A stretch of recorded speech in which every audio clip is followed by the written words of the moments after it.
This is Fat to Fierce. Welcome to the Confidence Chronicles. I'm your host, Amy English.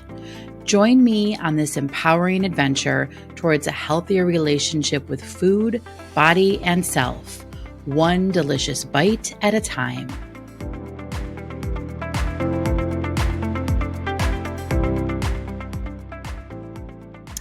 Hello, welcome to the Confidence Chronicles. Today, we're going to dive into a topic that I have not yet discussed in this podcast adventure. And the topic is exercise. And here's what I want to say. Listen, if the word exercise instantly makes you roll your eyes and want to skip this episode, I'm going to ask you to just hang with me for a few, okay? Because I get it. And if you're someone like myself who has spent years, heck, maybe even decades, on and off the weight loss train, okay, so the weight loss yo-yo, then chances are exercise has had some baggage attached to it. Okay. What I mean by that is exercise might feel like punishment or a chore or just one more thing you're supposed to do to get your body under control. You know what I'm talking about? Okay. Today, we're going to flip that story on its head. Okay. I want to offer a new perspective, one that has helped me tremendously since I started this work. Okay. And here's you know what? I really did not know what to talk about today. I'm going to go on a little bit of a tangent here for just a second, a little derail, all right? We are in the midst of the school year ending here in Georgia. Yes, we get out of my kids get out of school very early. They finish in May, they start in August, early August. And there's only 2 weeks left. And both of my children are in high school. My daughter is going to be a senior next year. Oh, it is filled with all the emotion. And my son will be a junior. And so we're entering like our last 2 years of high school for my kiddos. Her last year will be next year, and Ryan has 2 years left. And it's wild. And if you're someone who is in the midst of it right now, like I'm sure you get it. If you're someone who is past this point, like you may remember it. If you're someone with littles, like it goes by so fast. And I know everybody says that, but it's like whoosh. And I think this year is especially potent for me. I'm getting emotional talking about this right now. And I think this year is especially potent because we have a lot of friends, family friends who have seniors.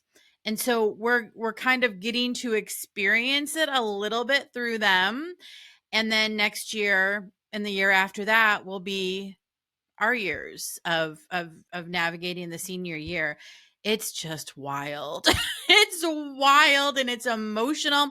And you know what? I think for me, what kind of kicked off this new season was when my daughter Rebecca got her driver's license last summer. It just kind of brought to light this what's happening, right? Where she gained this new independence, having a license, having a car. You know, it's been so weird this year because she just drives herself everywhere. And even so both my kids are in marching band, and marching season was so different this year because we didn't have to be there for all the drop-offs and the pickups. She was driving herself and her brother, and it's just this like, whoa, like what's happening? Like we're not needed as much, right? And they're starting to their wings are coming, their wings of independence. And it's just, oh, it's very emotional. And I was talking to my husband last night because we had the marching band meeting, parent meeting for new members. That's all the rising freshmen. And here we are about to be junior and senior parents. And we got the schedule for all the football games for the fall because, believe it or not, like marching season starts in July. So It's right around the corner.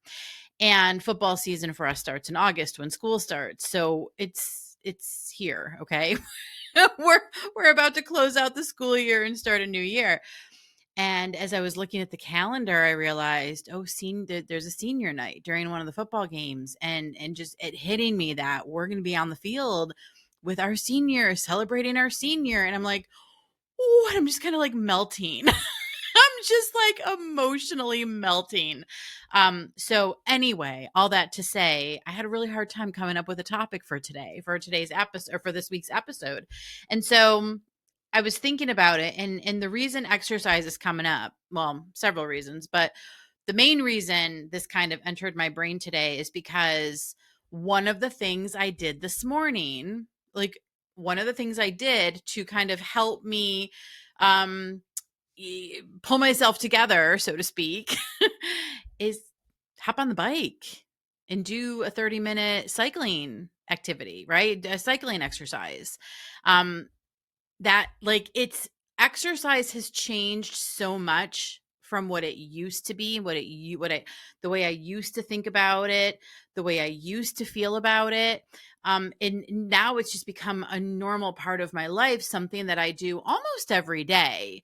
Definitely like 4 to 5 days a week. I'm doing either a walk or a spin or some kind of movement, right? And it's amazing because we're going to get into this a little bit in this episode today, and kind of like the way exercise has been framed, the way it's been talked about, the way we've been conditioned to think about it, and how different it is and how freeing it is when you start to have a different perspective about exercise. And so that's why this is my long-winded way of just explaining, like, listen, if you have an ick feel when it comes to exercise for whatever reason, like, just hang on, because we're going to talk about that today, all right? So here's the thing. And this is what I mean by the conditioning, all right? Like, so many of us were taught that exercise is part of this checklist for being good. I'm using finger quotes right now, like you can see me. But it's this idea of like being good, right? So you eat the right foods, you track all the things, all the macros, right? You get your workout in. And if you do it all perfectly, then the scale is supposed to reward you, right? That scale should be going down. And when it doesn't, we start to think something's wrong. Something's wrong with me. Something's wrong with my body. And that is very frustrating, and it becomes defeating. And this is where we might want to say, F it, right? Or what's the point? Why bother? This isn't working. All of which is not helpful, okay?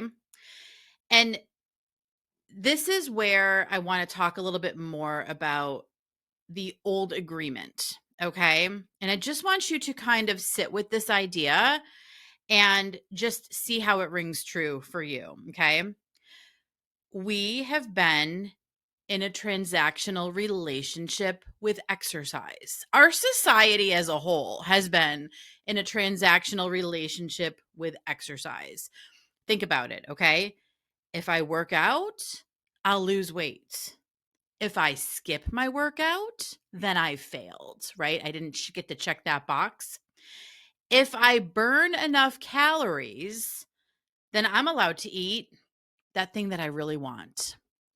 Or if I eat that thing that I really want, i.e., the cupcake, the cookie, the whatever, then I'll just burn it off.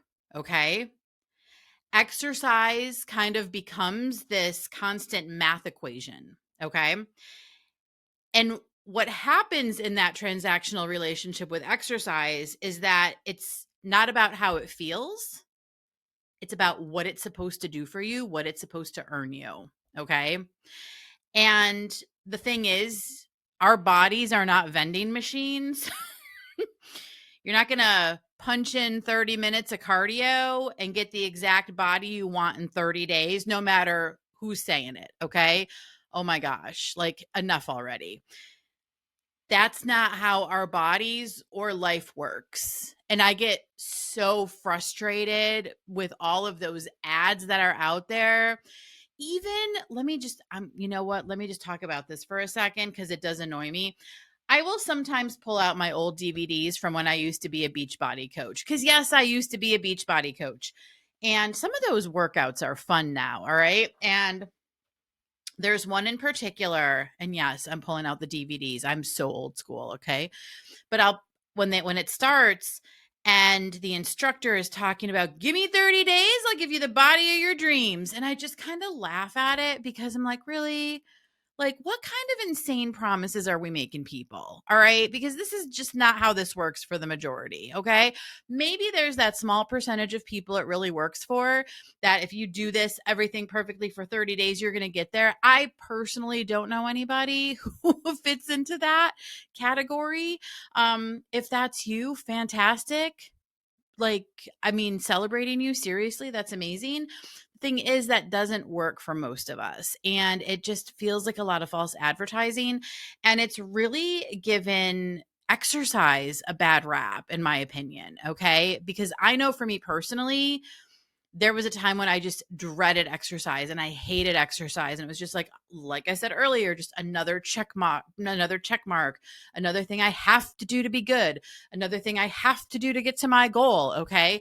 And that just makes it feel really draining and weighted. And here's another little piece that I want to add to this. Okay. Hear me out. hopefully I'm going to get this out in a way that makes sense, because it's in my brain right now. When you have been on a weight loss journey for any period of time, okay? I've shared with you my story before. I started dieting when I was a young kid, right? So it had been decades that I'd been on this weight journey, okay? Sometimes we get to a point where we're like so frustrated and annoyed with this entire process. And that can make exercise feel like exercise gets roped into that, right? So let me say it this way. I got to a place where I was almost just so angry with the idea of weight loss because I was so sick of it.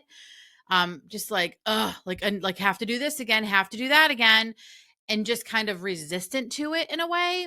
And so when exercise gets roped into that because it's part of it, we almost become resistant to wanting to exercise. Like, oh, just gonna have to, just another thing I have to do.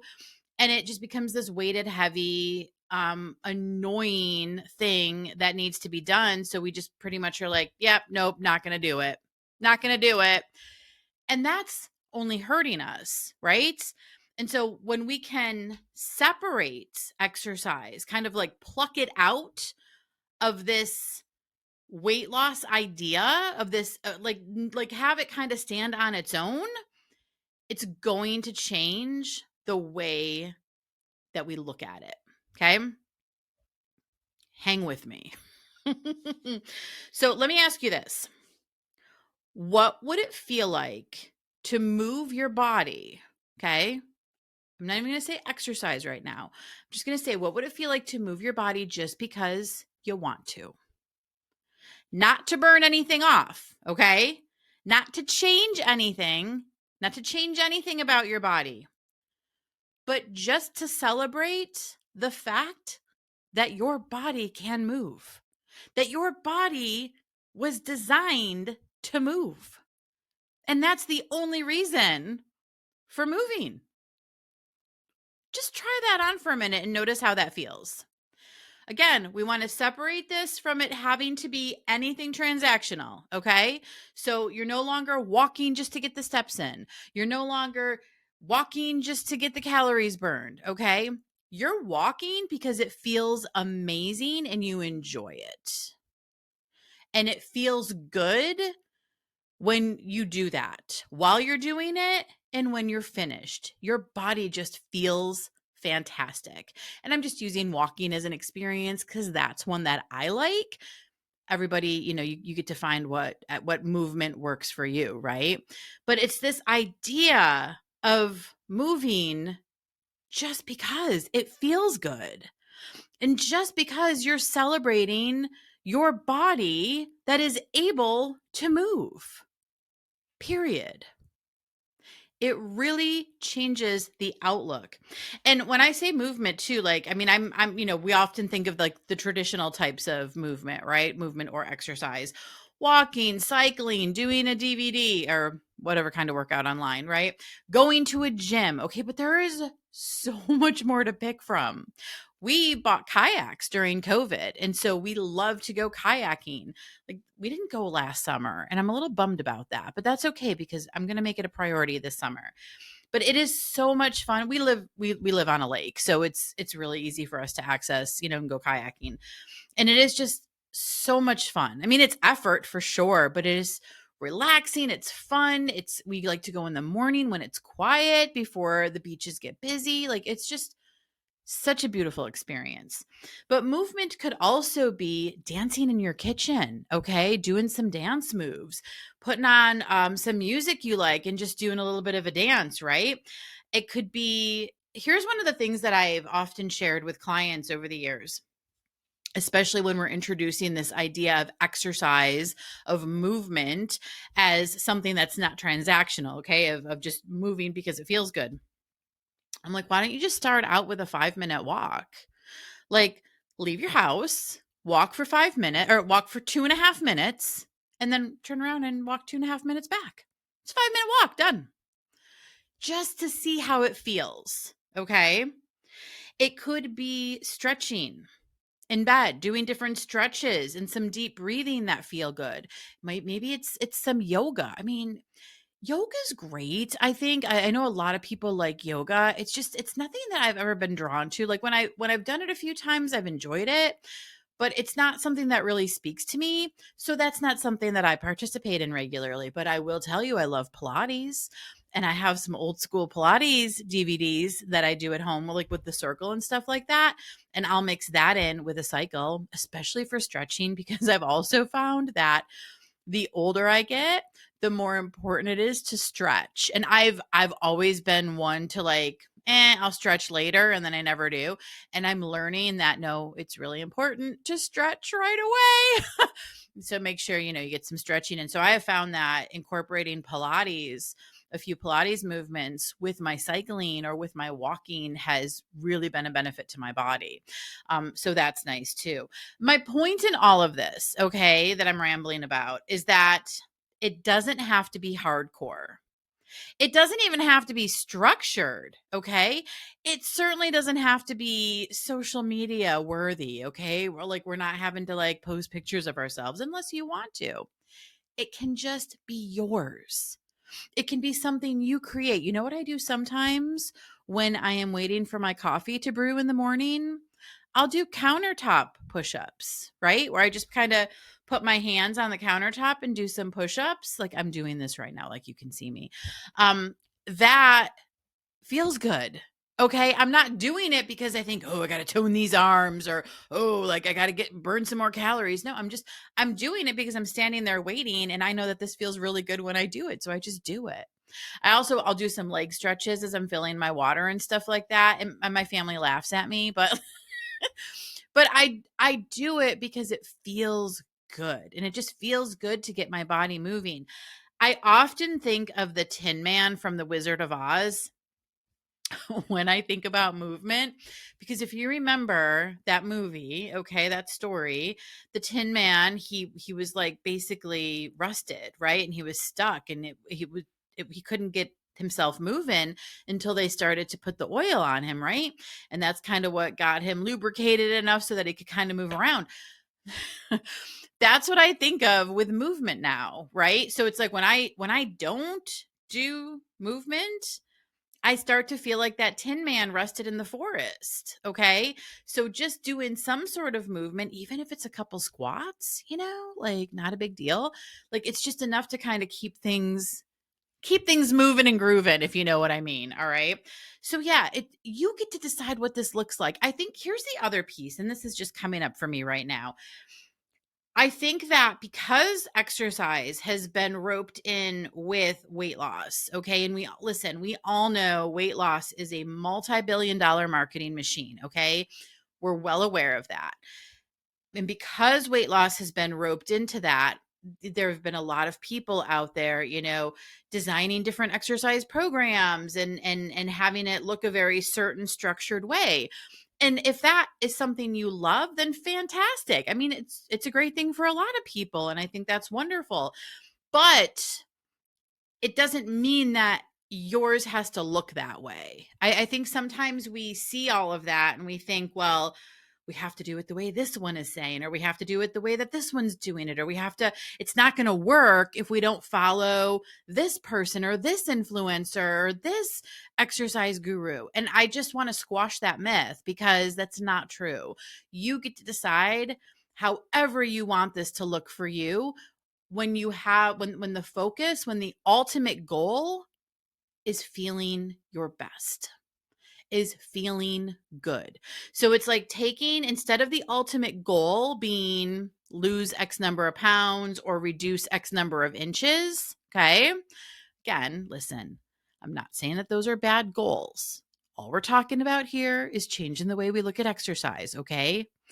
Yours truly is in the process of removing extra weight. Okay. I get it. That's a fine goal to have. What we want to do is separate the exercise component from it. And so instead of the pounds and the inches being the goal, making the goal be, I want my body to feel good. I want to feel good. I want to feel more energized. And I'll tell you, so this morning when I got on the bike and I did a 30-minute cycle and I got off, and it's like I felt refreshed. I felt good. And are there still times when I'm like, oh, I got to do this? Yes, of course there are, because that's an old familiar thought pattern. Okay. So, of course, that's going to come up.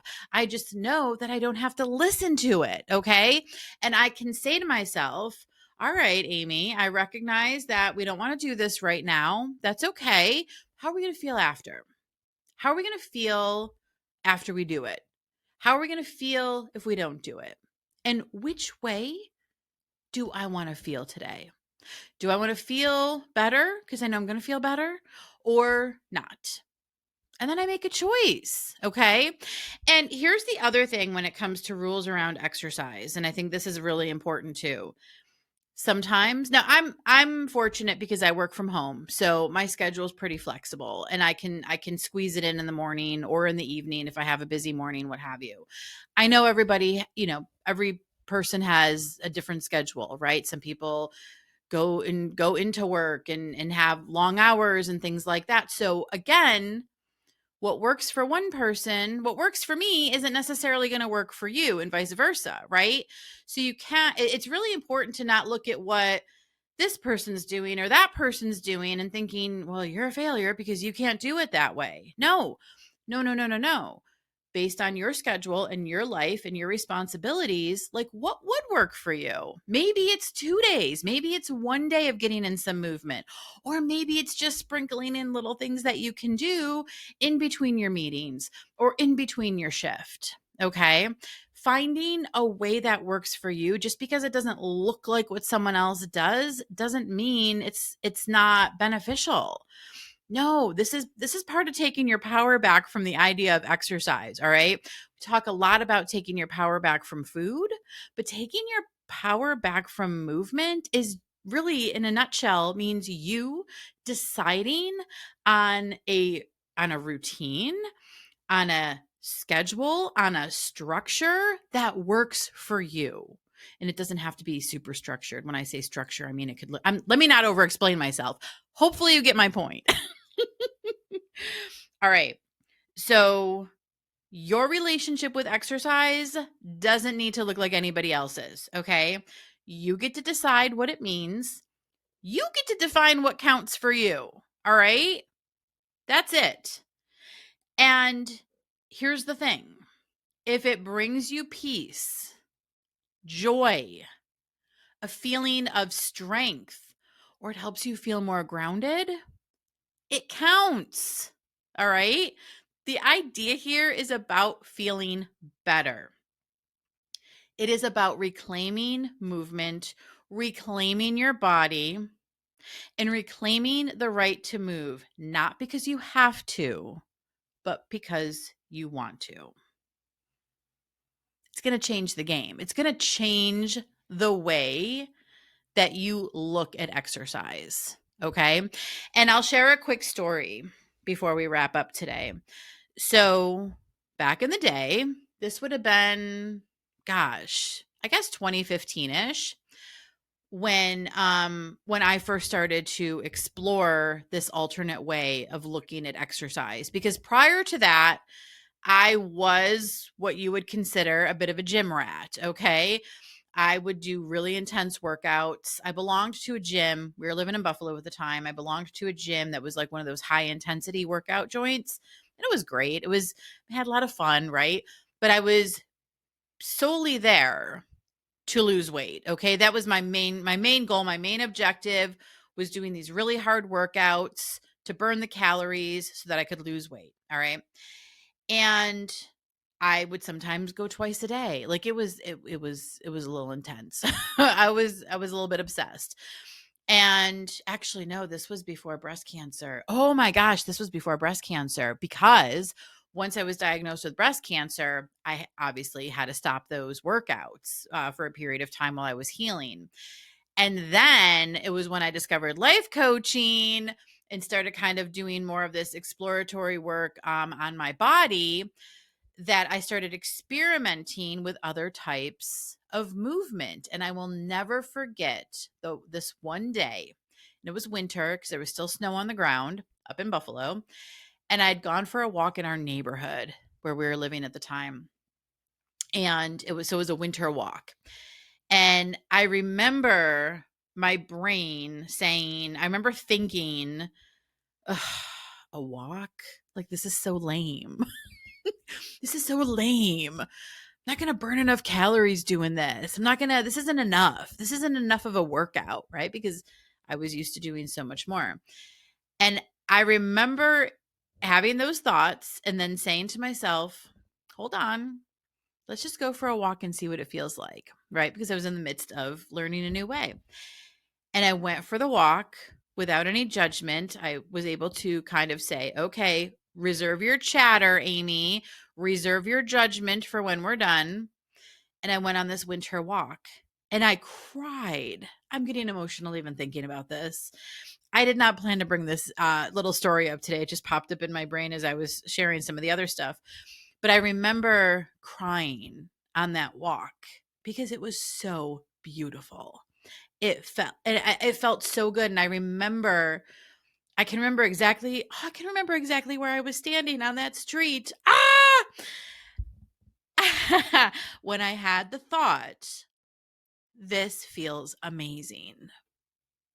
And all this time I was judging a walk because it wasn't enough and it wasn't going to burn enough calories. And here it was, this thing that just felt so beautiful and so amazing. That is when I fell in love with winter walks.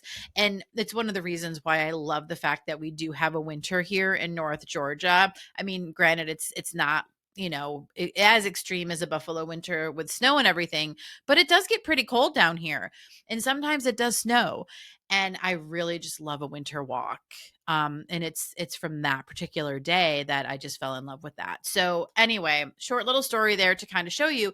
And it made me realize, like, wait a second, this is so different doing some exercise or some form of movement and allowing, like, really recognizing how it feels and allowing myself to feel that way and letting it be enough. It was enough. It was fine. And so from that point on, I would go on winter walks, and that just kind of, like, I don't know, that just created a love for walking. And I still love to walk today. We have very hilly terrain here in North Georgia. I mean, it's, we're close to the mountains. And so where we live in particular is a very hilly. So different parks and stuff we can go to and go for walks, and that's always fun too. So anyway, all that to say, when you just kind of allow yourself to pause or to suspend any judgment and just recognize, like, here's the thing. Of course, I was going to have that judgment for walking initially. Of course, I was going to think it wasn't enough. I had spent years busting my butt in a gym trying to burn as many calories as I could to hopefully shrink myself, right? So, of course, I was going to think that walking wasn't enough. But in that split second, I was able to say, okay, hold your judgment. Let's just see how this feels. And then recognize afterwards that it was something that felt really delightful and just really amazing. And I enjoyed doing it. That was enough for me to shift that perspective, right? And that was actually really powerful. And that just started to change the way that I viewed exercise and really the way that I viewed my body when it came to exercise, because I started to realize this is so much more than just trying to shrink my body.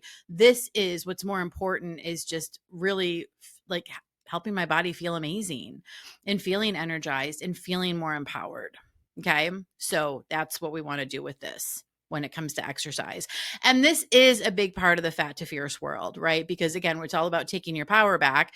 And as I mentioned earlier, it's definitely about reclaiming your power from the old narrative that we've been steeped in when it comes to exercise. All right. This week, I'm going to invite you to try something simple. Okay. It's not, you don't have to do it, but I'm going to invite you to explore it. Move your body in a way that feels good.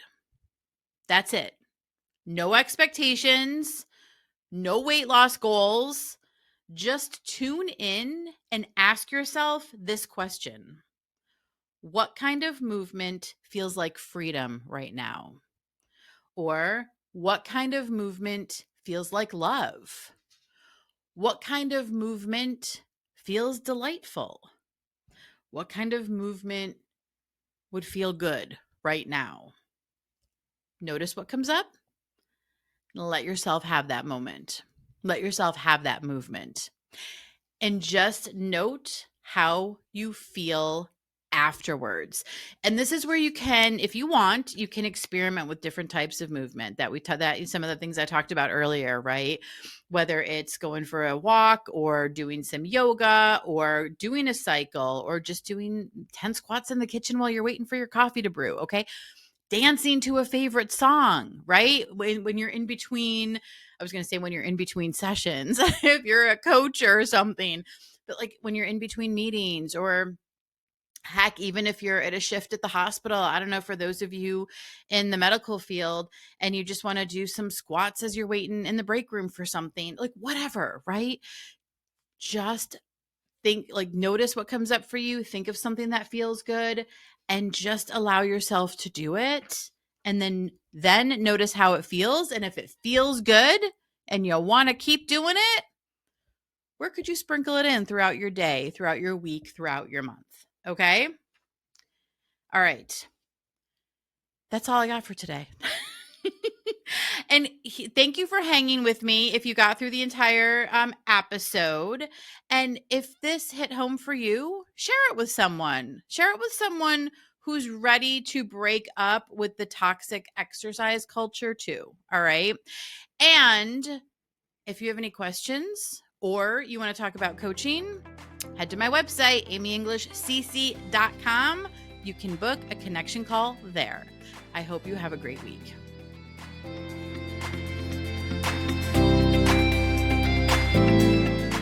Are you ready to break free from stress eating and body shaming? It's time to get fierce. Fat to Fierce is a self-paced program that helps you build a new foundation of strength and balance without the toxic dieting mindset. This non-diet approach focuses on mindful eating, body acceptance, and lasting transformation. It's time to reclaim your power and find peace with food, your body, and yourself. Visit amyenglishcc.com to get started today.